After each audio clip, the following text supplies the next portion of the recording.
She contacted me because since childhood, she had many instances of missing time. She also had a myriad of unexplainable health issues and thought that perhaps by doing a past life regression, it would help her to recover those lost memories and to improve her health. In this first clip, it's very important that I take my time and ask a lot of questions so that she is able to fully recollect what happened. This episode is about soul health and soul sovereignty, and I'm eternally grateful for Holly for allowing me to share this with you. And what do you see below you? I'm in the water. All right, describe the water for me. It's like a blue, green. It's cold. And it's pulling me under like I fell from higher. Like I crashed there. Okay. Are you submerged in the water or are you near the shoreline? I'm in the middle of the water. There's no. I'm under the water, leaning back with my hair like wrapping around my face. All right. And as you're in the water, I want you to look around you to tell me what you can see around the water and even on the land. I see a light, like a light is shining on me, like a spotlight. All right. And tell me about the current of the water. The water is calm, there's no waves. It's just The water. like a quarry, almost like a pit of water. Not even sure it has a shore. It has.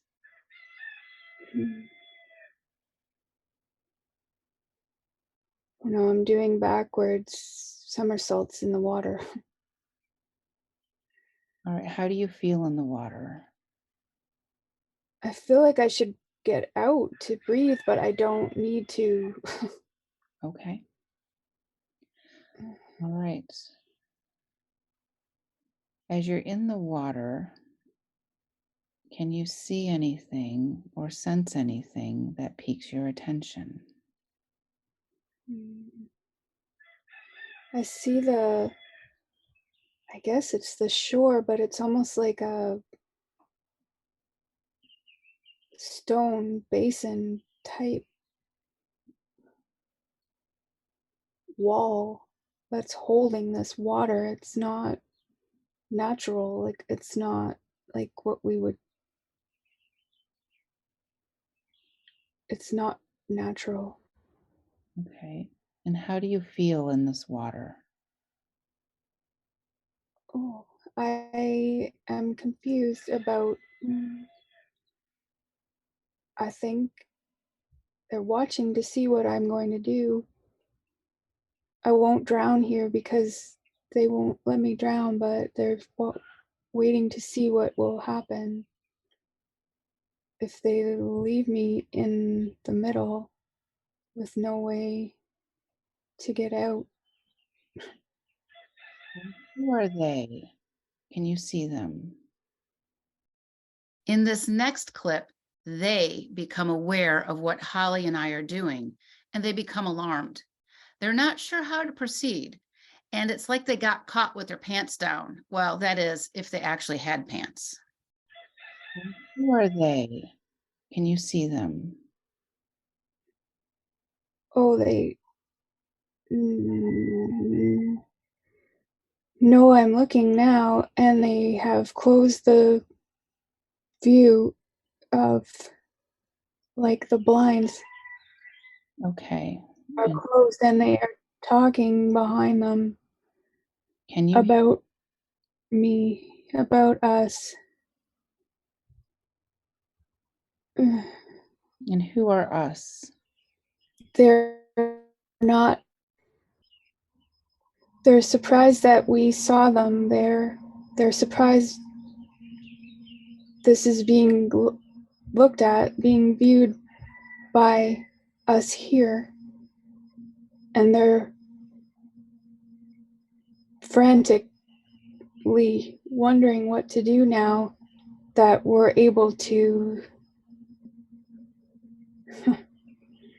They are impressed, but also worried. All right. And who are us? Is there somebody with you? No, I'm Okay. alone in the water. Is the us Maybe there are, regarding this session? yes, they see us roll. Okay. They see us watching this now. There are others waiting to go in the same tank, experiment tank. And now they need to shut it down because they are being watched. Okay. You are safe and protected. You will remember that you are safe and protected as we go through this. During a regression or any other type of sessions that I may hold with a client, I ask a lot of questions. It helps me to see through their eyes. It's a form of remote viewing. By having the ability to see through their eyes to know what's happening, I can often tune in and assist the clients. Oftentimes, this is how I find out if a client has any implants or devices put in them.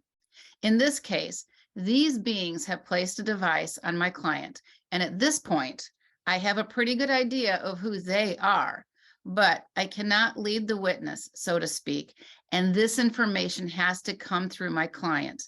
And I have to be very careful about what types of questions I ask because I don't want to ask leading questions. By doing it this way, it validates the information for both of us as to what is true and what is happening.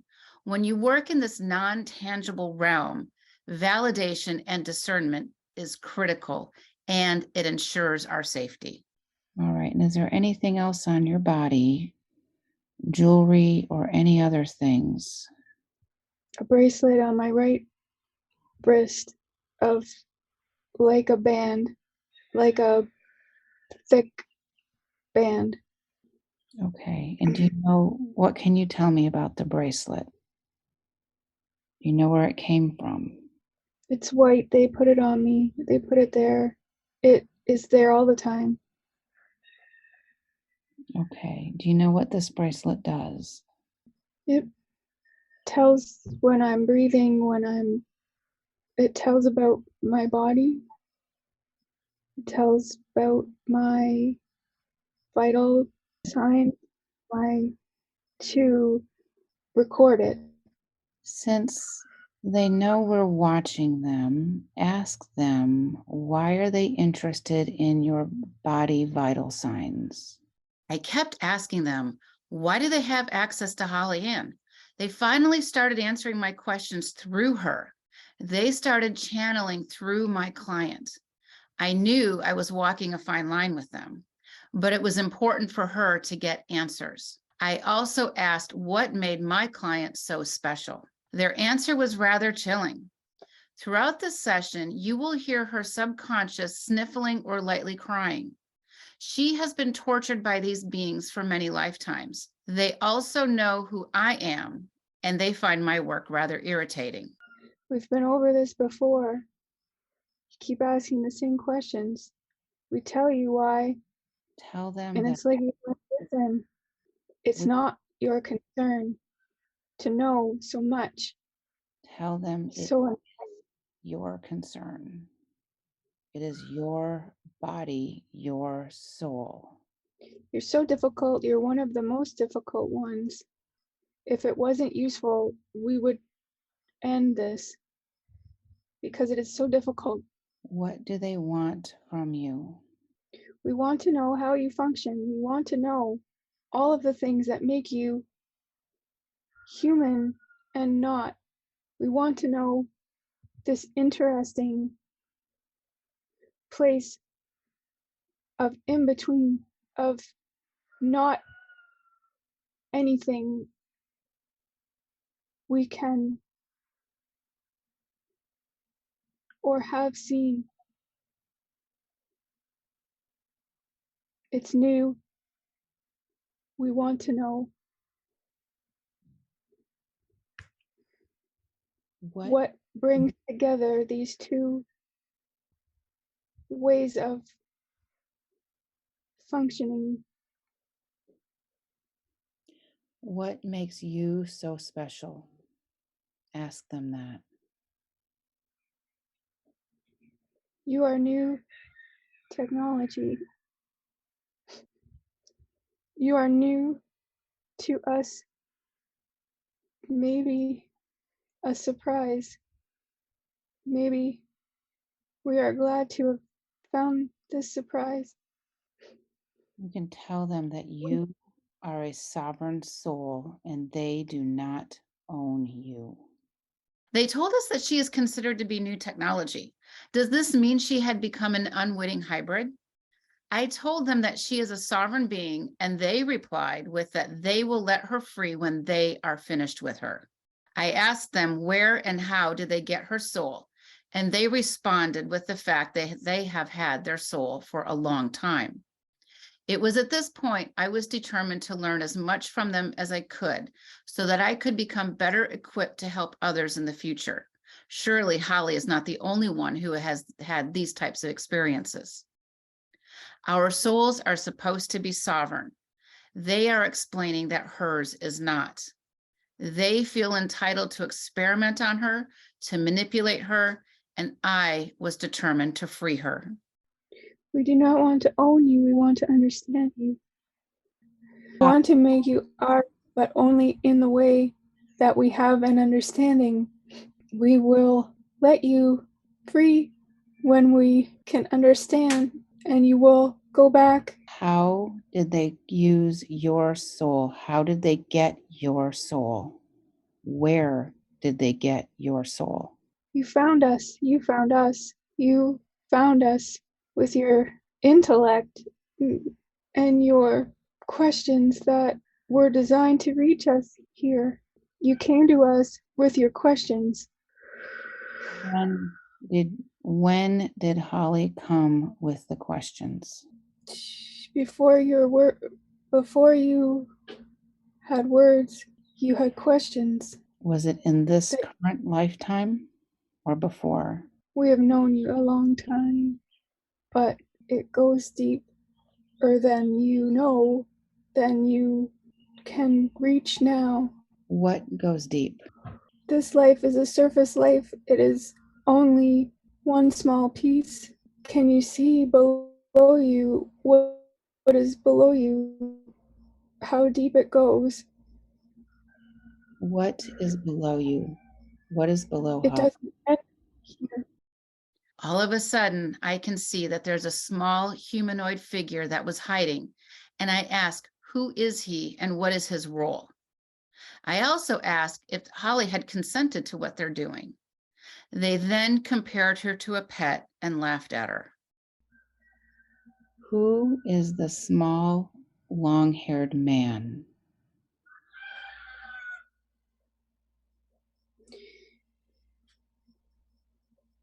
He is our consultant, our scientific consultant who keeps the records,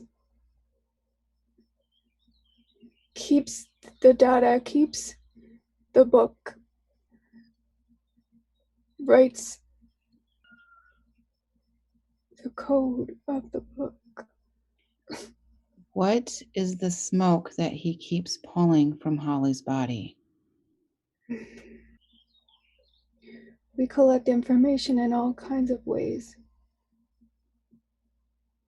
Does this harm Holly's body or soul in any way when he does this? It takes some, but we leave a lot behind.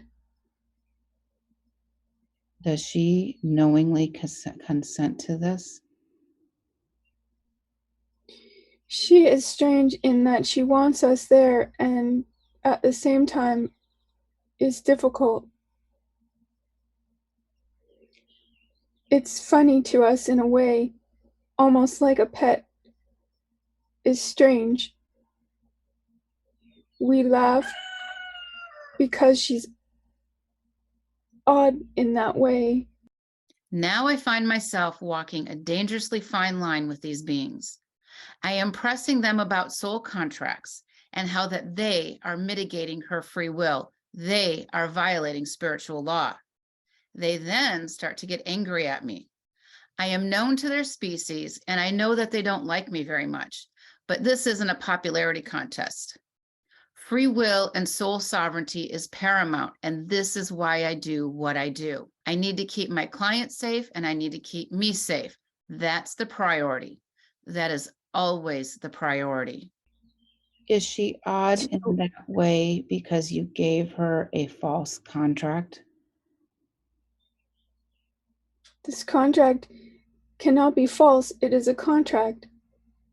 Was Holly given all of the honest information about this contract, or were you concealing data when you had her enter into it? Such a tricky question. It should not be tricky. It's yes or no.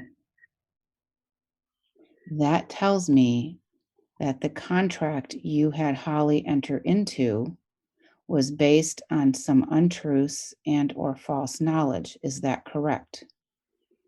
We provide a service and we give the information that is necessary to get what is always right anyway to happen. That is not false. That is our way of getting you to where you need to be. It is not false. You said our way of getting you to where you need to be. So that tells me that you are mitigating Holly's free will. Is that correct? These concepts are not for us. These concepts are concepts that you have come up with to describe a thing that doesn't make sense to you. These concepts do not apply here. Do these concepts upset you? They are tiresome to us. You are raising them constantly with us, and we are tired of answering them. They mean nothing to us. We give you our answers, you don't accept them, and you ask us again, and we give you the same answers. But you're not answering the question. The contract that Holly entered into you was based on misleading or false data or omitted data. Is that correct? Yes or no? There is information that is irrelevant to the subject that was not shared with the subject because it is not of her concern. This has to do with Holly's soul, correct? If you are talking about the way the subject is in the world, this contract does not impact her. It was not intended to interfere with her life. It was separate from that. And now they start to get really angry with me and they try a new tactic. They're trying to guilt me because I am relentless with this questioning. Can you please explain why Holly has very few childhood memories until she was 9 years old? Don't you want us to protect the subject? Don't you want the subject to live in a way that is not being interfered with by... So we try, and you criticize. What are we to do? You ask for more than what you deserve in this way. Well, Holly has missing memories and she's curious about them. Since they are her memories, surely you can understand why she is curious about them and why they disappeared. Is that This fair? one is a curious, like you say, a cat is curious. She is a curious one. Okay. When was the first time that Holly was abducted by you in this lifetime? How old was she? We know the image of her. We do not know the age. We know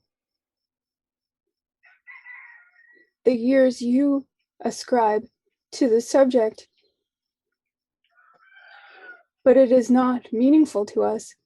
She was, you would say, small, a child in this life, a young child. Was she a baby or was she a toddler? Could she walk? Oh, yes, she was walking. She was walking. Okay. Could she talk? To us, yes. Could she talk to her human parents? These parents. Okay. She did try. Maybe they did not hear. Okay. So that tells me that she was still developing human language skills at that time, correct? If you say it is. Okay. This next segment is critical in understanding what can happen to a soul. These beings are toying with us, and we need to stop this and reclaim our free will and soul health. What is her relationship with her brother? Because he too seems to have been abducted by you. Is that correct?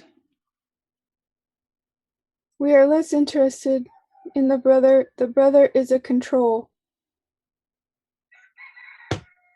Did you make a mistake with the brother that altered his human experience? You see, she told you of the mistake. The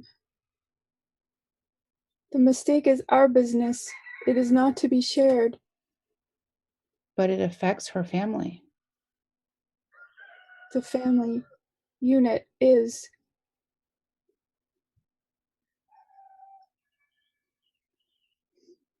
What did Holly do to protect him from your mistake?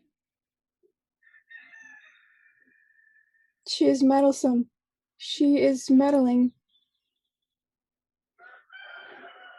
asking us to rectify. But it is done. It is done now. What is done? The mistake is made. We have stopped in that way, trying to piece this back together. It is useless to us now. She will have to provide the information herself,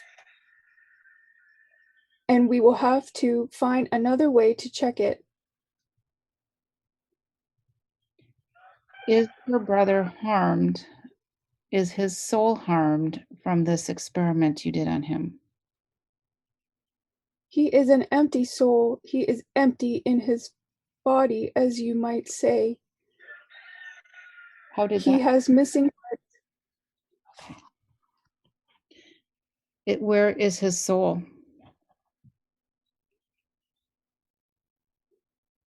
It is somewhat apart from him. It is the mistake. It cannot be contained. Okay. It is leaking in a way that you won't understand. I do understand. Thank you. Awareness and knowledge is power. I am extremely grateful to Holly to afford us the opportunity to learn from her experiences. I am also very humbled to have had her trust and the opportunity to work with her in such an intimate manner. The next episode, we're going to continue with her journey to soul sovereignty and breaking permanently away from these beings.